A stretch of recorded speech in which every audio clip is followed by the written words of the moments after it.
Dito mga ka-reader, maglilinis tayo ng ating kadena.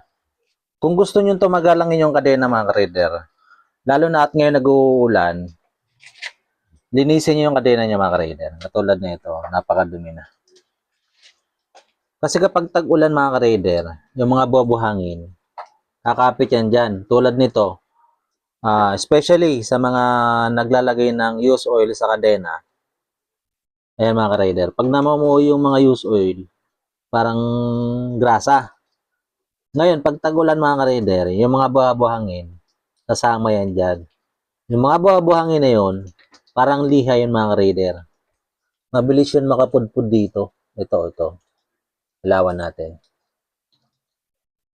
Ito mga ka-reader. Yung pinakagitnaan yan, pag laging may buhangin yan, kasi dumidikit sa parang grasa na yan, yung gawa ng kalalangis natin, napupudpud yan mga ka-reader. Pati sprocket, madali rin mapudpud.